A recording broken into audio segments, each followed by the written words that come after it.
Good morning students. कल हमने geography का फोर्थ लेसन कृषि स्टार्ट किया था। आपको पता है कि भाई भारत एक कृषि आधारित देश है। प्राथमिक क्रिया में ये आता है। हमने कल कृषि के प्रकार किए थे। हमने किया था कि भाई 5 प्रकार हम कृषि के करेंगे। तो उसमें 2 प्रकार का हमने किए थे, प्रारंभिक जीविका निर्वाह कृषि और झूम कृषि। ये पुराने ज़माने में की कृषि थी, जब कृषि की शुरुआत हुई थी उस समय की ये कृषि पद्धतियाँ थी, जब पुरानी विधि से कम साधनों से बारिश के भरोसे लोग कृषि करते थे। और ये शुरुआत में लगभग पूरी दुनिया में ही इस प्रकार कृषि हुई थी। तो एक बड़ा इंटरेस्टिंग टॉपिक हमने झूम कृषि के नामों का भी किया था। तो आज हम कृषि के अन्य प्रकार करते हैं। 3 और प्रकार कृषि के। तो उसमें गहन जीविका कृषि, ये कृषि उन क्षेत्रों में की जाती है जहां भूमि पर जनसंख्या का दबाव अधिक होता है। अधिक उत्पादन के लिए अधिक मात्रा में रासायनिक निवेश और सिंचाई का प्रयोग किया जाता है। पिछली दोनों जैसे कृषि के प्रकार थे, जीविका निर्वाह और झूम कृषि, उसको हम पुराने ज़माने की कृषि कह सकते हैं। तो इसको हम आज के ज़माने की कृषि कह सकते हैं। जब जनसंख्या का दबाव बढ़ जाता है, अब हमारे देश में जनसंख्या जैसे बहुत ज़्यादा है, तो हमें अधिक उत्पादन की जरूरत है। पुराने कृषि साधनों से बारिश के भरोसे हम ज़्यादा उत्पादन नहीं कर सकते।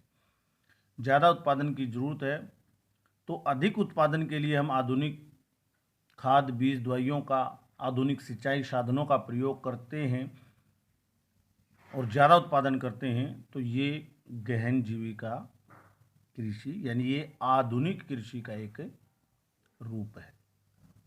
उसके बाद वाणिज्यिक कृषि। वाणिज्यिक कृषि में भी हम अधिक उत्पादन करते हैं। खाद, बीज, दवाइयों की सहायता से, सिंचाई के आधुनिक साधनों से, ये भी आधुनिक कृषि का एक रूप है। लेकिन इसमें और गहन जीविका कृषि में ये अंतर है कि गहन जीविका कृषि फिर भी जीविकापार्जन के लिए की जाती है। उत्पादन फिर भी खाद्य जनसंख्या की खाद्य समस्या को देखते हुए किया जाता है। लेकिन वाणिज्यिक कृषि में जो है व्यापार के उद्देश्य से हम इसमें वो फसलें बोते हैं जो हम बाजार में बेचने के लिए, हमारे परिवार की ज़रूरत के हिसाब से नहीं। इसमें एक चीज़ और है, अलग अलग प्रदेशों में अलग अलग हो सकता है। किसी में तो वही कृषि जीविका कृषि है, किसी में वही कृषि वाणिज्यिक कृषि हो जाती है। अब जैसे हरियाणा, पंजाब है, यहाँ चावल की कृषि वाणिज्यिक कृषि है, बाजार में बेचने के उद्देश्य से की जाती है। हमारे यहाँ चावल मुख्य खाद्य फसल नहीं है, जबकि उड़ीसा में, बिहार में, बंगाल में, पूरे दक्षिण भारत में चावल मुख्य खाद्य फसल है और वहाँ पर ये जीविका कृषि है।